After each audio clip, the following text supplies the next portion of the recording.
సిద్దిపేటలో ఉన్నటువంటి ఈ సబ్ స్టేషన్లో నిన్న దురదృష్టవశాత్తు ప్రమాదం జరిగింది. అది జరిగిన వెంటనే ట్రాన్స్కోకి సంబంధించిన డైరెక్టర్, టెక్నికల్ డైరెక్టర్ జగత్ రెడ్డి గారు, జిల్లా కలెక్టర్ గారు, ఇక్కడ సూపరింటెండెంట్ గారు అందరూ కూడా వెంటనే స్పందించి దాన్ని మిగతా పక్కనున్నటువంటి 100 మెగావాట్, దాని తర్వాత 160 మెగావాట్లకు సంబంధించి ఎక్కడ కూడా ఇబ్బంది జరగకుండా ఫస్ట్ ఫైర్ నాట్ ఎక్స్పాండ్ కాకుండా చేపట్టడము, ఇది జరిగిన నష్టాన్ని తిరిగి ఏదైతే పవర్ అది చూసినటువంటి వాళ్ళు ఎవరు కూడా 2-3 రోజుల దాకా కరెంట్ రాదు అనుకునే పరిస్థితులలో వెంటనే ప్రత్యామ్నాయ చర్యలు చేపట్టి ఈవెందో రైతులకు కూడా ఈరోజు మార్నింగ్ నుంచి మళ్ళీ 3 ఫేజ్ కరెంట్ ఇచ్చే విధంగా చర్యలు తీసుకోవడం జరిగింది.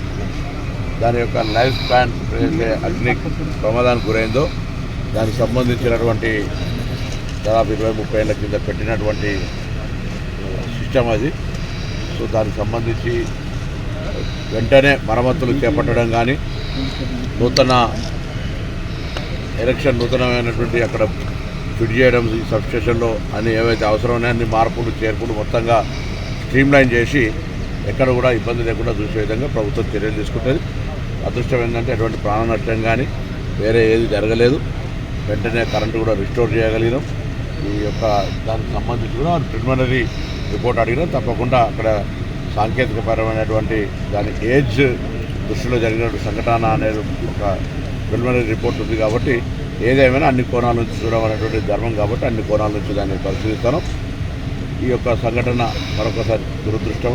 ఏదైనా వెంటనే చర్యలు తీసుకునేందుకు వారందరినీ కూడా అభినందిస్తాను. తప్పకుండా రైతులకు కానీ వినియోగదారులకు కానీ ఇబ్బంది లేకుండా చూసే విధంగా చర్యలు తీసుకుంటాం.